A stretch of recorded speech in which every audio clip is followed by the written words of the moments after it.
दूसरा इसकी वजह यह था कि तहरीक इंसाफ को उकसाने की कोशिश की गई कि पूरी तहरीक इंसाफ मिलकर तो मोहम्मद बिन सलमान के ऊपर चढ़ाई कर दें।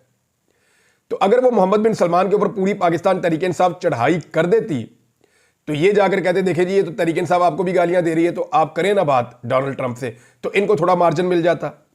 तो वो दोनों काम नहीं हो सके।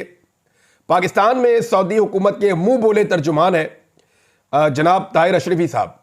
ये मुंह बोले तर्जुमान है सऊदी अरब के पाकिस्तान में ताहिर अशरफी साहब। उन्होंने कहा है कि दाखिली सियासत में मुलव्वस करने की अफवाह साजी ना की जाए सऊदी हुक्मरानों को पाकिस्तान की दाखिली सियासत में। वो पाकिस्तान के दोस्त हैं, दाखिली सियासत से उनका कोई ताल्लुक नहीं है। सऊदी की आदत पाकिस्तानी अवाम और वतन को महबूब रखती है और इन मामलात में उनका कोई अमल दखल नहीं है। ये उनका एक ट्वीट आ गया जो सऊदी हुकूमत के मुंह बोले तर्जुमान है जनाब मोहतरम ताहिर अशरफी साहब। तो उनके स्टेटमेंट से अब आपको समझ आ जानी चाहिए कि मामला वो है नहीं जो बनाने की कोशिश की जा रही थी, और मामला वो बनाया भी नहीं जा सका और पाकिस्तान तहरीक इंसाफ ने इसको स्मार्टली हैंडल किया है। सऊदी अरब की तरफ से जो दावे किए जा रहे हैं ना कि ये चीजें हो जाएंगी, वो चीजें होनी नहीं है, बल्कि कुछ चीजें ऐसी होंगी जिससे जो मौजूदा हुकूमत है इस वक्त पाकिस्तान में, मेरी इतला के मुताबिक उनको सरप्राइज मिल जाएगा। जरा थोड़ा सा इंतजार कर दें, 10-15 दिन, 2 हफ्ते, फिर आप नई चीजें होती हुई देखेंगे।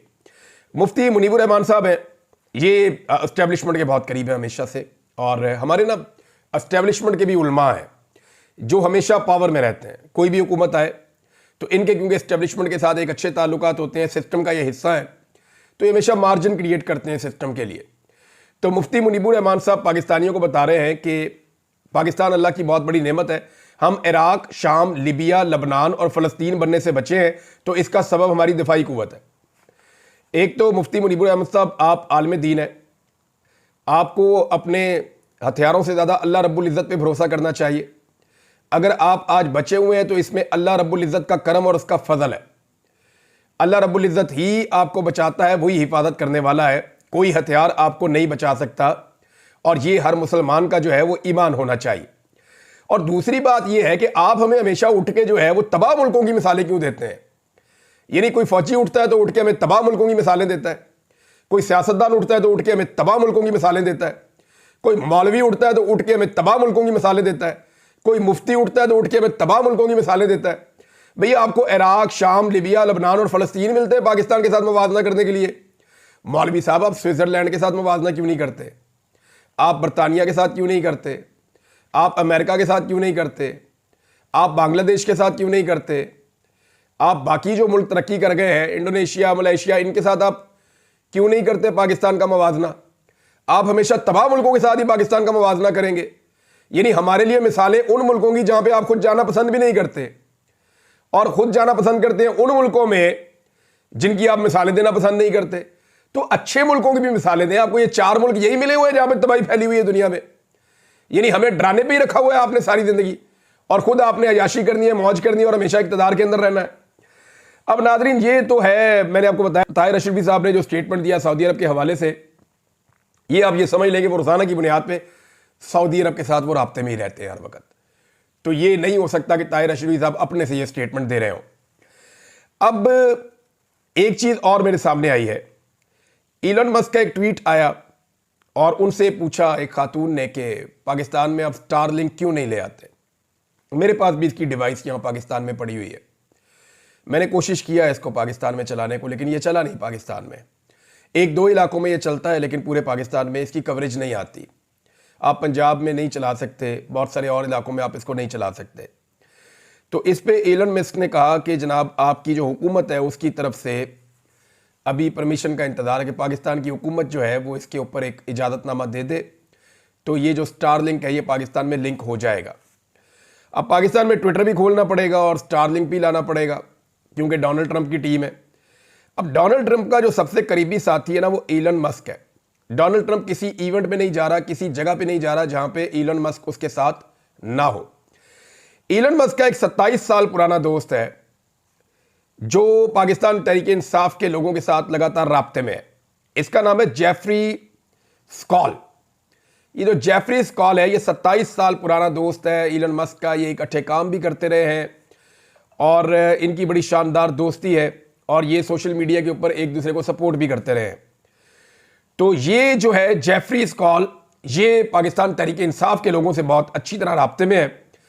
ये कई मरतबा मल्टीपल टाइम इमरान खान साहब के लिए आवाज उठा चुका है और इसने पाकिस्तान तहरीक इंसाफ के लोगों को कहा कि Donald Trump already Imran Khan के बारे में जो है वो काफ़ी पहले से ही एक्टिवेट है। मुझे ये ओवरसीज पाकिस्तानियों ने बताया, लेकिन इसका ये दावा है कि एलन मस्क भी इसी नुक्ता नज़र का आदमी है। लेकिन एक चीज़ और बड़ी इंपॉर्टेंट है, ये आपको याद रखनी पड़ेगी कि एलन मस्क के बहुत अच्छे ताल्लुकात इंडियन अमेरिकन के साथ हैं और बड़े शानदार ताल्लुकात हैं और उनके लिए वो किसी भी लेवल तक जाएगा। अभी जो हाल ही में एक इशू हुआ इमिग्रेंट्स को लेके, उस पर आपने देखा कि एलन मस्क का बड़ा सीधा और स्ट्रेट फॉरवर्ड किस्म का एक स्टांस आया था। तो ये एक और कड़ी है जो मिल रही है, जो आने वाले वक्त में पाकिस्तान के अंदर जो जुल्म और फस्तायत है उसके खिलाफ आवाज़ उठनी है, तो ये एक आवाज़ और उठ जाएगी। पाकिस्तान में कुछ लोग खुशियां मना रहे हैं कि डोनाल्ड ट्रंप को 10 जनवरी को सजा होने जा रही। ये किस चीज़ की सजा होने जा रही है डोनाल्ड ट्रंप को, और ये क्या होने जा रहा है, केस क्या है, थोड़ा सा मैं आपको बता देता हूँ। बड़ा मायूब किस्म का केस है, क्योंकि ये बहुत सारे लोग ऐसे सुनते हैं, आप लोग फैमिलीज के साथ सुनते हैं, तो मैं सारी बातें आपको नहीं बताता। लेकिन ये डोनाल्ड ट्रंप का एक क्रिमिनल केस है जिसमें जज ने बताया है, जुम्मे वाले दिन जज ने बताया कि 10 तारीख को डोनाल्ड ट्रंप को इसमें सज़ा सुना दी जाएगी और इसमें डोनाल्ड ट्रंप को ये बाउंड किया गया है कि या तो वो खुद अदालत में पेश हो जाए या वो वर्चुअली अदालत के अंदर पेश हो जाए, यानी वो एक लिंक के ज़रिए से अदालत में किसी स्क्रीन के ज़रिए से पेश हो जाए या वो खुद अदालत के अंदर आकर पेश हो जाए। ये 2 ऑप्शंस उनको दिए गए। ये क्रिमिनल केस है, जिनसी नौयत का एक मामला है और इसमें पैसा इन्वॉल्व है।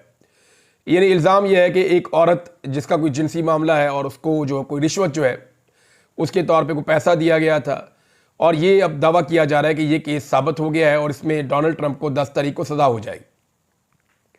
लेकिन यह भी बता दिया गया है कि इसमें ना तो डोनाल्ड ट्रंप को जेल में भेजा जाएगा और ना ही उनको कोई जुर्माना होने जा रहा है। लेकिन डोनाल्ड ट्रंप को अगर कन्विक्शन हो जाती है तो क्या वो सदर नहीं बन पाएगा? तो ये बात गलत है। डोनाल्ड ट्रंप को कन्विक्शन हो भी जाती है तो वो सदर बन जाएगा और इसमें उसके पास एक अपील का हक मौजूद रहेगा डोनाल्ड ट्रंप के पास। दूसरा, डोनाल्ड ट्रंप ने जो खुद इसके बारे में बयान दिया है, उन्होंने ये कहा कि ये जो बाइडन और कैमला हैरिस से उन्होंने इसको जोड़ा है, ये उनका इंतकाम डोनाल्ड ट्रंप इसको करार दे रहे हैं और वो ये कह रहे हैं कि ये एक जाली केस है और जो जज है वो बदउनवान है जिसने ये केस बनाया है। यानी जज को बदउनवान कह दिया, केस को जाली कह दिया और ये सारा मामला डोनाल्ड ट्रंप के बकौल ये जो बाइडन और कैमला हैरिस जो है इन दोनों ने किया है डोनाल्ड ट्रंप के खिलाफ। केस जो है ये 2016 से पहले का है। आज जो है वो 8 साल गुजरने के बाद, 8-9 साल के बाद ये वाला केस चल रहा है। तो अब इसका फैसला आ जाएगा। इमरान खान साहब के भी एक केस का फैसला आने वाला है। 2 चीज़ें मुझे आपको और बतानी है, लेकिन पहले एयर कोमोडोर सज्जाद हैदर साहब का इंतकाल हो गया 91 साल की उम्र में। ये पाकिस्तान के एक शानदार हीरो थे। इनके बारे में किसी किस्म का अभी कोई स्टेटमेंट ना ISPR की जानिब से ना ही हुकूमत की जानिब से अभी तक मैंने देखा। उसकी वजह यह है कि ये इमरान खान को सपोर्ट करते थे। इनको सेवियर ऑफ लाहौर का खिताब भी दिया गया था। इन्होंने भारत को बहुत नुकसान पहुंचाया था 1965 और 1971 की जंगों में और बड़ी शुजात के साथ ये लड़े थे। तो पाकिस्तानियों की नज़र में हमेशा ये एक हीरो थे, हमेशा ये एक हीरो रहेंगे। अल्लाह ताला उनके दर्जात बुलंद करे। ये इमरान खान साहब को सपोर्ट करते थे, इसलिए रियासत इनकी वफात के ऊपर ऐसा लगता है कि बिल्कुल खामोश है। एक और बड़ी इंटरेस्टिंग चीज़ नाज़रीन मैंने देखी, मुझे इतना मज़ा आया, मैं चारों में आपके साथ शेयर करूं। सलीम साफ़ी साहब का एक बयान आया। उन्होंने कहा कि अल्लाह ने हमारे ऊपर सोशल मीडिया का अजाब नाजिल किया है। इसकी वजह से पाकिस्तान के 25 करोड़ लोगों में से हर फर्द सहाफ़ी बन गया है। ये जरा गौर से सुनिएगा, फिर आपको बड़ा मजा आएगा जो साबिर शाकिर साहब ने कहा। सलीम साफ़ी साहब हैं, जर्नलिस्ट हैं, सीनियर जर्नलिस्ट हैं। उन्होंने कहा जी कि अल्लाह ने हमारे ऊपर सोशल मीडिया का अजाब नाजिल किया। इसकी वजह से पाकिस्तान के 25 करोड़ लोगों में से हर फर्द सहाफ़ी बन गया। अब साबिर शाकिर साहब का जवाब देखें, आपको बहुत मजा आने वाला है। उन्होंने कहा कि अफराद के हाथों में है अक़वाम की तकदीर, हर फर्द है मिल्लत के मुकद्दर का सितारा। तो इससे बेहतर जवाब हो नहीं सकता था।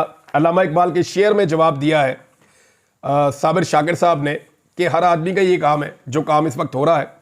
अब नाज़रीन, ये खबर है मेरे सामने और ये जंग अखबार की खबर है। जंग अखबार ने दावा किया अपनी इस खबर के अंदर कि महंगाई 7 साल की कम तरीन सतह पर आ चुकी है, मईशत जनाब मुस्तहकम हो चुकी है। अब इस 7 साल के अंदर जो है ना, वो 3 सवा 3 साल इमरान खान साहब के भी आप शामिल करने।